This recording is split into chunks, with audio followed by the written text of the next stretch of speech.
தலைப்பு செய்திகள். வடக்கு மாகாண அபிவிருத்தியில் அனுர அரசாங்கம் அதிக அக்கறை, வடமாகாண ஆளுநர் தெரிவிப்பு. கைபேசிக்கு அடிமையாகும் சிறுவர்கள், வைத்தியர்கள் எச்சரிக்கை. எந்த நிபந்தனைகளுமின்றி இலங்கைக்கு இந்தியா உதவி, குடியரசு தின நிகழ்வில் தூதுவர் சந்தோஷ் ஜா தெரிவிப்பு. விசாரணைக்கு வரமறுக்கும் முன்னாள் ஜனாதிபதி மஹிந்தவின் மனைவி. அமெரிக்காவில் கடுமையான பனிப்புயல். விரிவான செய்திகள். போர் முடிவுற்ற கடந்த 16 ஆண்டுகளில் ஆட்சிக்கு வந்த அரசுகளை விட தற்போதைய அரசு வடக்கு மாகாணம் தொடர்பில் கூடுதல் கரிசனையுடனும் அக்கறையுடனும் செயல்படுகின்றது. வடக்கு மாகாணத்தின் அபிவிருத்தி மற்றும் மக்களின் வாழ்க்கை தரம் தொடர்பில் இவ்வாறானதொரு அக்கறை இதுவரை காண்பிக்கப்படவில்லை என வடக்கு மாகாண ஆளுநர் வேதநாயகன் தெரிவித்துள்ளார். வடக்கு மாகாணத்திற்கு பயணம் மேற்கொண்டுள்ள இலங்கை மற்றும் மாலைத்தீவுகளுக்கான கனடா உயர்ஸ்தானிகள் இசபெல் மார்டினுடன் வடக்கு மாகாண ஆளுநர் தலைமையிலான குழுவினருக்கும் இடையிலான விசேட சந்திப்பு நேற்று திங்கட்கிழமை மாலை யாழ்ப்பாணத்தில் உள்ள ஆளுநர் செயலகத்தில் நடைபெற்றது. இந்த சந்திப்பில் கலந்து கொண்டு கருத்து தெரிவிக்கும் போதே ஆளுநர் இவ்வாறு குறிப்பிட்டுள்ளார். அங்கு அவர் மேலும் தெரிவிக்கையில், வடக்கு மாகாண பொருளாதாரத்தின் முதுகெலும்பாக விவசாயம் மற்றும் மீன்பிடி துறைகளே காணப்படுகின்றன. ஆனால் இங்கிருந்து அவை மூலப்பொருட்களாகவே வெளியே கொண்டு செல்லப்படுகின்றன. இவற்றை வடக்கிலேயே பெறுமதி சேர் உற்பத்தி பொருட்களாக மாற்றுவதற்கான தொழிற்சாலைகள் எம்மிடம் இல்லை. இத்துறையில் முதலீடுகளை மேற்கொள்ள முன்வர வேண்டும். இந்தியாவுடனான விமான சேவை விரிவுபடுத்தப்பட்டுள்ளமையினால் வடக்குக்கு வரும் சுற்றுலாவிகளின் எண்ணிக்கை அதிகரித்துள்ளது. பலாலியில் உள்ள யாழ்ப்பாணம் சர்வதேச விமான நிலையத்தின் வசதிகள் மேலும் மேம்படுத்தப்பட்ட பின்னர் நிச்சயமாக அதிகளவிலான சுற்றுலா பயணிகளின் வருகை தருவார்கள்.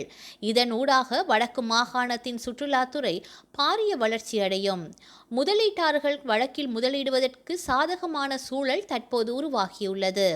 அரசால் வடக்கில் 3 முதலீட்டு வலயங்கள் உருவாக்கப்பட்டு வருகின்றன. அதேபோல் பரந்தன் ரசாயன தொழிற்சாலையை மீள இயக்குவதற்காக அடிக்கல் நாட்டப்பட்டுள்ளது. அண்மையில் யாழ்ப்பாணத்தில் நடத்தப்பட்ட வடக்கு முதலீட்டு உச்சி மாநாடு முதலீட்டாளர்கள் மத்தியில் மிக சாதகமான சமிக்கைகளை ஏற்படுத்தியுள்ளன என தெரிவித்துள்ளார். கை தொலைபேசிகளுக்கு அடிமையாகியுள்ளதன் காரணத்தால் சில 13 வயது சிறுவர்கள் பல்வேறு மனநல பாதிப்புகளுக்கு உள்ளாகி இருப்பதாக தேசிய மனநல நிறுவனத்தின் சிறுவர் மற்றும் இளம்பருவ மனநல விசேட வைத்திய நிபுணர் செனானி விஜயதுங்க தெரிவித்துள்ளார். நேற்று நடைபெற்ற ஊடகவியலாளர் சந்திப்பின் போது எழுப்பப்பட்ட கேள்வி ஒன்றுக்கு பதிலளிக்கும் போதே அவர் இதனை தெளிவுபடுத்தினார். கோவிட் காலத்தில் சமூக ரீதியாக ஒன்று கூட முடியாமையின் போனதினால் பாடசாலை கல்வி இணைய வழியில் முன்னெடுக்கப்பட்டது. இதன் காரணமாக சிறுவர்கள் தங்களையும் அறியாமல் கை தொலைபேசிகளை அதிகளவு பயன்படுத்துவதற்கு பழகி கொண்டார்கள். தற்போது இது ஒரு பாரிய பிரச்சனையாக உருவெடுத்துள்ளது. இவ்வாறான அடிமைப்பாடுகள் காரணமாக எமது கிளினிக்களுக்குள் சிறுவர்களை அனுமதிக்க வேண்டிய நிலையும் ஏற்பட்டுள்ளது என அவர் தெரிவித்தார்.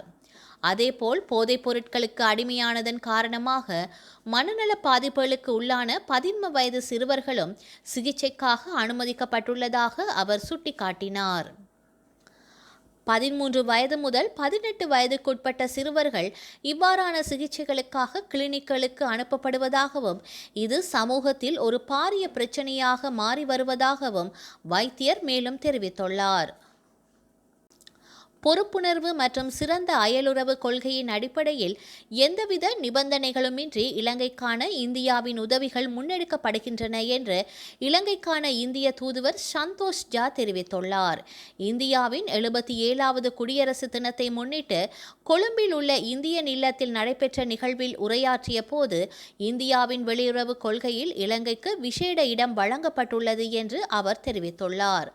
அங்கு அவர் மேலும் உரையாற்றுகையில், இரு நாடுகளுக்கிடையிலான உறவு நம்பிக்கை, நல்லெண்ணம் மற்றும் மக்களிடையேயான உறவுகள் மூலமாக மேலும் வலுப்பெற்றுள்ளது. மின்சக்தி வலையமைப்பு ஒருங்கிணைப்பு, சம்பூர் சூரிய மின்சக்தி திட்டம், திருகோணமலை எரிசக்தி மைய அபிவிருத்தி உள்ளிட்ட பல்வேறு திட்டங்களில் குறிப்பிடத்தக்க முன்னேற்றம் ஏற்பட்டுள்ளது. ரயில் பாதை புனரமைப்பு, துறைமுக அபிவிருத்தி, கப்பல் மற்றும் விமான சேவைகள் மூலம் இரு நாடுகளுக்கிடையிலான பௌதிக இணைப்புகள் வலுப்பெற்றுள்ளன. இலங்கையின் டிஜிட்டல் அடையாள அட்டை திட்டம், UPI கொடுப்பனவு முறைமையை போன்றவற்றின் மூலம் டிஜிட்டல் ஒத்துழைப்பு மேம்படுத்தப்பட்டுள்ளது. 2025ஆம் ஆண்டில் இலங்கைக்கு அதிகளவான சுற்றுலா பயணிகள் இந்தியாவிலிருந்து வருகை தந்துள்ள நிலையில் இந்திய முதலீடுகள் முக்கிய பங்காற்றியுள்ளன. இலங்கைக்கான இந்திய அபிவிருத்தி ஒத்துழைப்பு 7.5 பில்லியன் அமெரிக்க டாலர்களை கடந்துள்ளது. அதில் 850 மில்லியன் அமெரிக்க டாலர்கள் நன்கொடைகளாக வழங்கப்பட்டுள்ளன. டித்வா புயலின் போது இந்தியா முதற்கட்டமாக உதவி வழங்கியது. மனிதாபிமான உதவிகள் துரிதமாகவும் நிபந்தனையற்ற வகையிலும் வழங்கப்பட்டன. இந்தியா இலங்கையின் நம்பிக்கைக்குரிய மற்றும் நம்பகமான பங்காளியாக தொடர்ந்து செயற்படும் என தெரிவித்துள்ளார்.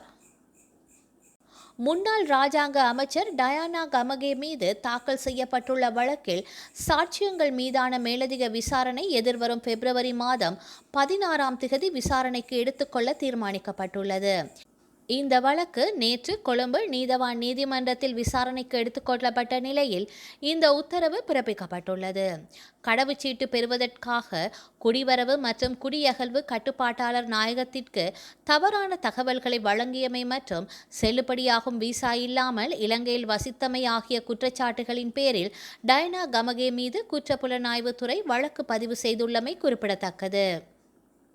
தனிப்பட்ட காரணங்களுக்காக நேற்று போலீஸ் நிதி குற்றப்பிரிவில் ஆஜராக முடியாது எனவும், போலீஸ் நிதி குற்றப்பிரிவில் ஆஜராக 2 வார கால அவகாசம் தேவை எனவும் முன்னாள் ஜனாதிபதி மஹிந்த ராஜபக்ஷவின் மனைவி ஷிராந்தி ராஜபக்ஷ கோரியுள்ளதாகவும் கொழும்பு தகவல்கள் தெரிவிக்கின்றன.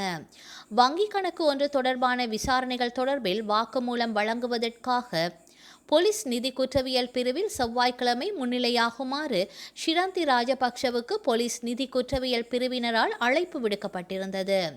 ஷிராந்தி ராஜபக்ஷ நேற்று விசாரணைக்காக ஆஜராக வேண்டும் என அறிவுறுத்தல் வழங்கப்பட்ட நிலையில் அவர் இவ்வாறு கால அவகாசத்தை கோரியுள்ளதாக தெரிவிக்கப்படுகின்றது.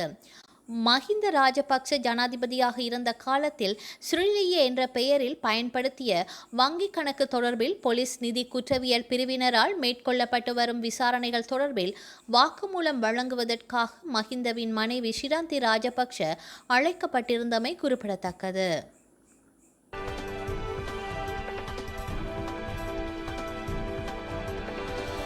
அமெரிக்காவில் இந்த ஆண்டு ஜனவரி மாதம் தொடங்கி அங்கு பனிப்பொழிவு அதிகரித்து வருகின்றது. அட்லாண்டிக் பெருங்கடல் அருகே பனிப்புயல் ஒன்று உருவானது.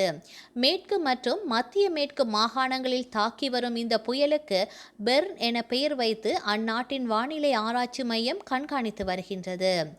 கடந்த சில நாட்களாக அமெரிக்காவின் கிழக்கு டெக்சாஸ் தொடங்கி வடக்கு கரோலினா, பென்சில்வேனியா, ஹட்சன் பள்ளத்தாக்கு உள்ளிட்ட பகுதிகளில் கடுமையான பனிப்பொழிவு ஏற்பட்டு வருகின்றது.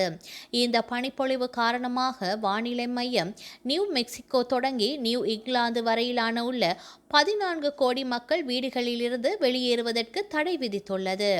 பனிப்புயலின் கோர தாண்டவம் காரணமாக தெற்கு கரோலினா, வெர்ஜீனியா, ஜியோர்ஜியா, வடக்கு கரோலினா, மாரிலாந்து, கென்டகி உள்ளிட்ட 12 மாகாணங்களுக்கு அவசர நிலை பிரகடனம் அறிவித்து அந்நாட்டின் ஜனாதிபதி ட்ரம்ப் உத்தரவிட்டுள்ளார்.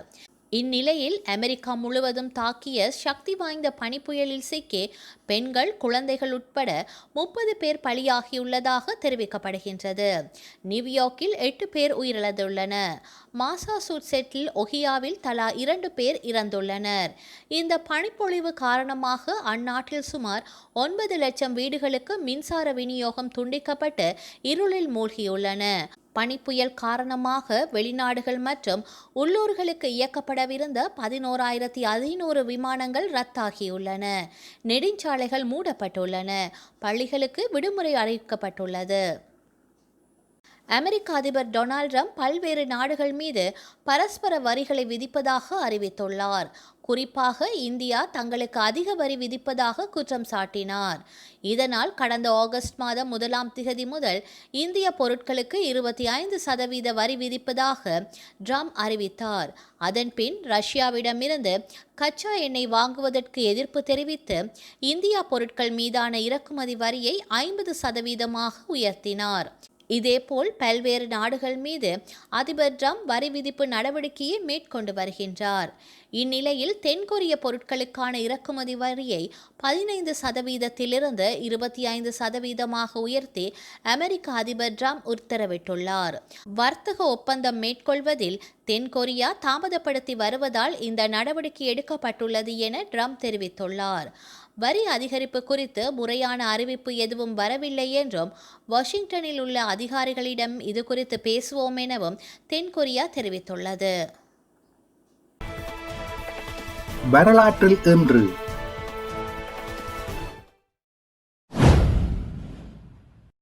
1962 இலங்கை ஆட்சி கவிழ்ப்பு முயற்சி.